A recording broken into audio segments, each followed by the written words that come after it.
ایک نارمل انسان کو سامنے رکھیے، ایک نارمل انسان. میں اصل میں یہ لفظ کس کے مقابلے میں استعمال کر رہا ہوں؟ ایک شخص وہ ہے جس کی فطرت مسخ ہو گئی ہے، گناہوں میں، گندگیوں میں اتنا آلودہ ہے، غرق ہے کہ وہ اندر اس کی فطرت کا نور بالکل ختم ہو گیا. یا ایک شخص وہ ہے جو تعصب کی وجہ سے کوئی بات سننے کو تیار نہیں. ایک شخص وہ تکبر کی وجہ سے کوئی بات سننے کو تیار نہیں.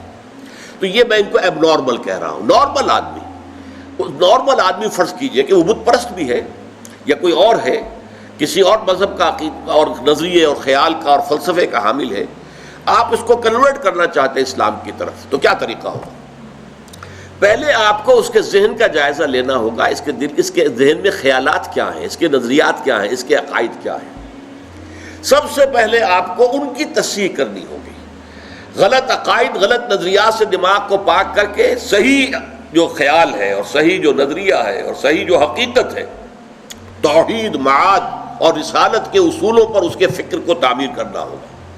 جب اس کے ذہن اور دل کے اندر ایمان بیٹھ جائے گا تو جو بری عادات، برے اطوار، برے اخلاق اس کے گرد چمٹے ہوئے تھے، جیسے پتجھڑ میں پتے جھڑ جاتے ہیں، وہ خود بخود جھڑ جائیں گے.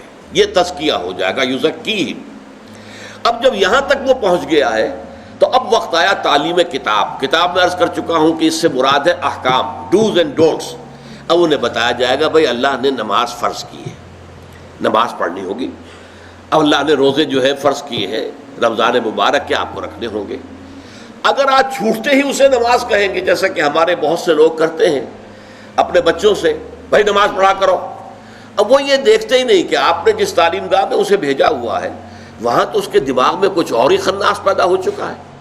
اس کے ذہن میں ڈارونزم بیٹھا ہوا ہے. وہ سمجھتا ہی نہیں کہ انسان کیسے پیدا کیا گیا، تو ایک حیوان ہے، بس ذرا سا ارتقاء یافتہ حیوان ہے اور بس ختم. یہ کیا خلیفۃ اللہ اور یہ کیا مسجود ملائک، کس بلا کا نام ہے؟ اس کے دماغ میں وہ بات فٹ بیٹھتی نہیں. اس کے دماغ میں مارکسزم بیٹھا ہوا ہے، اس کے دماغ میں فرائڈزم بیٹھا ہوا ہے، اس کے دماغ میں لاجیکل پازیٹیوزم بیٹھا ہوا ہے، یا کچھ اور ہے.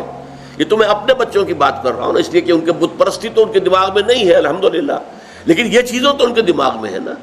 تو پہلے آپ ان کے دماغ کی تطہیر کیجئے، ان کے فکر کی تصحیح کیجئے، ان کے خیالات صحیح بنیاد پر استوار ہو، تب کہیں کہ نماز پڑھو.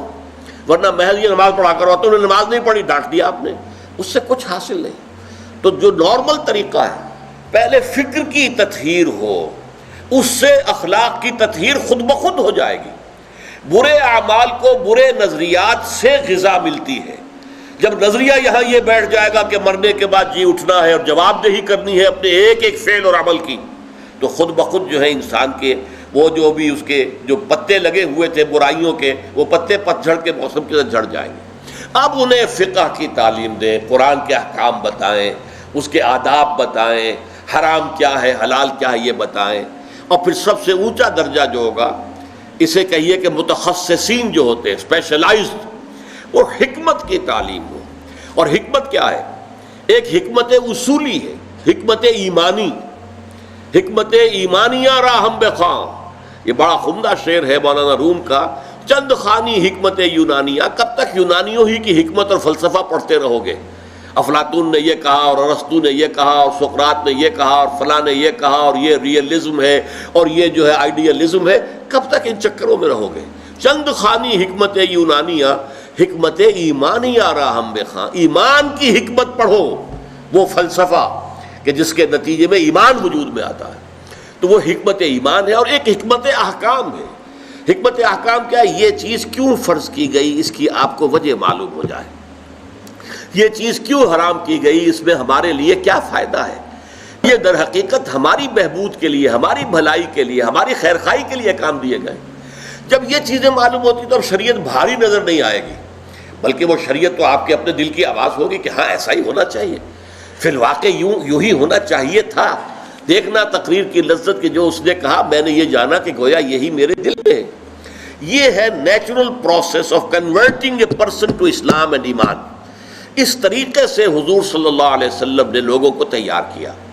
پہلے قرآن مجید ان کو پڑھ کر سناتے رہے، جن کے اندر فطرت جو ہے ابھی کچھ بھی بیدار تھی، تھوڑی سی بھی، چاہے کمزور تھی، مزمحل تھی، اندر روح جو ہے وہ ابھی مری نہیں تھی، وہ کھنچ کر آ جائیں گے.